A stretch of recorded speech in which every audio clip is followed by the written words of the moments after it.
O Parque Roberto de Melo Genaro, no bairro Sumaré, em Ribeirão, está novamente fechado ao público.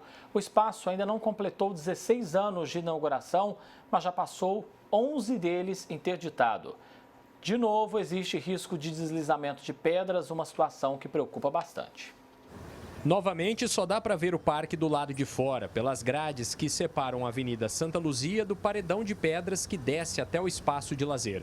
O mesmo paredão que foi o motivo de mais uma interdição do Roberto de Melo Genaro. Averigou-se a possibilidade de deslizamento, por isso que a gente fechou o parque por garantia. E agora a gente pretende fazer um estudo mais aprofundado para ter certeza que não tem nenhum risco para a calçada e a rua. Do alto dá para ver que o mato está dominando até o banco de areia. O playground, a pista de caminhada e toda a paisagem só puderam ser aproveitados pelo público durante um ano, entre a reabertura da área em novembro de 2024 até o novo fechamento em dezembro do ano passado. Este engenheiro, especializado em diagnósticos de construções e estruturas, cita rapidamente algumas opções que poderiam prevenir esse risco sempre presente das rochas deslizarem na encosta do parque. Você pode fazer um grampeamento das rochas, você pode pôr telas de proteção.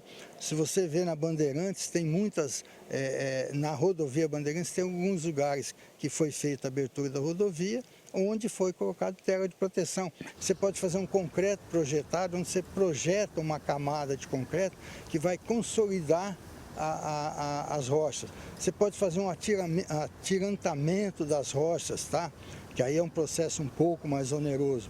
Mas solução técnica tem todas para fazer. Mas é claro que qualquer decisão só deve ser tomada após um estudo completo que olhe para todos os impactos possíveis.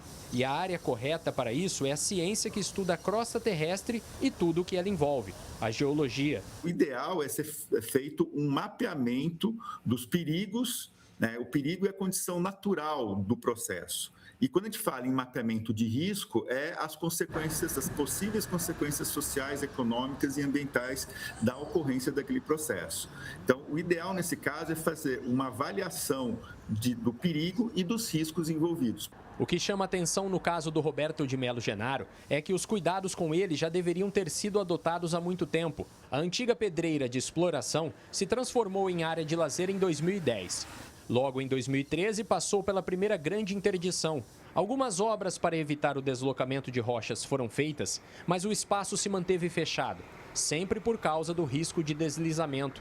Um período que durou 11 anos. O parque quase não ficou aberto à visitação. E se nesse tempo todo ele deu sinais de preocupação, o alerta não deveria ficar restrito aos frequentadores.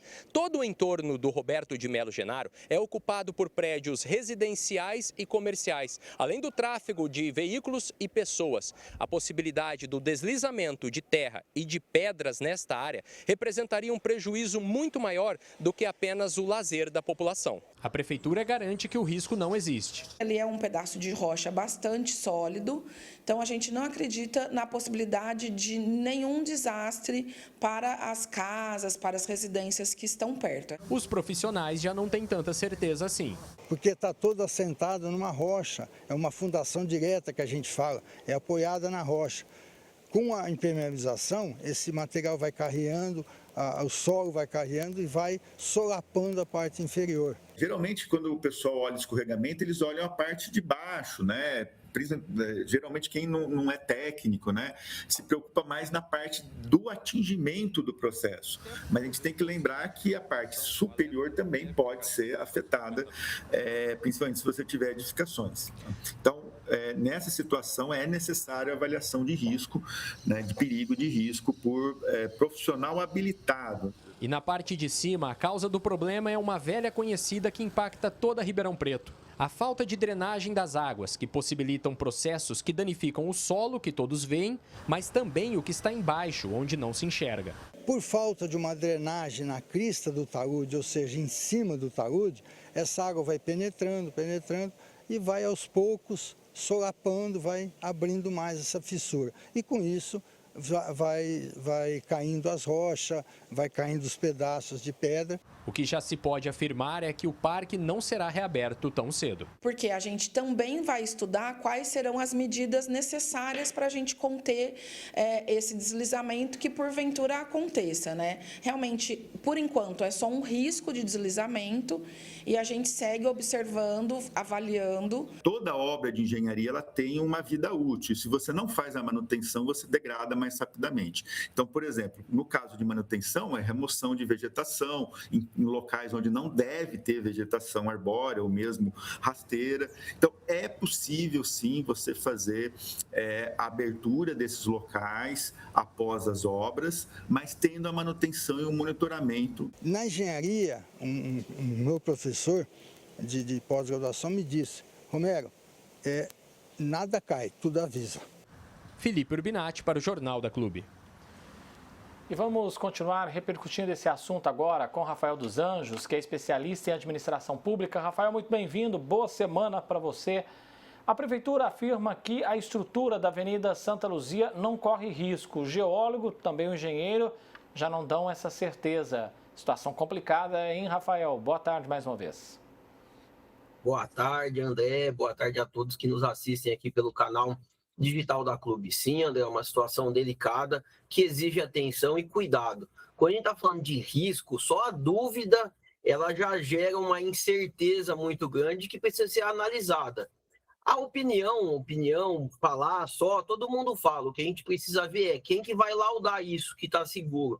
Tem um laudo de engenharia, um engenheiro colocou seu CREA lá e garantiu a segurança desse local, desse espaço. Se ele garantiu, tudo bem, a responsabilidade é técnica. Agora, se não existe uma garantia, não tem um engenheiro que laudou isso, é melhor que a prefeitura o faça. Seja por meio dos seus próprios engenheiros, que tem muitos bons engenheiros no seu quadro, seja por meio de uma auditoria contratada para poder analisar isso. O que não pode é ficar nessa incerteza e nesse jogo, tá seguro ou talvez esteja seguro. Não, precisa ter a certeza e é bom ter um laudo. Transparência nunca é demais.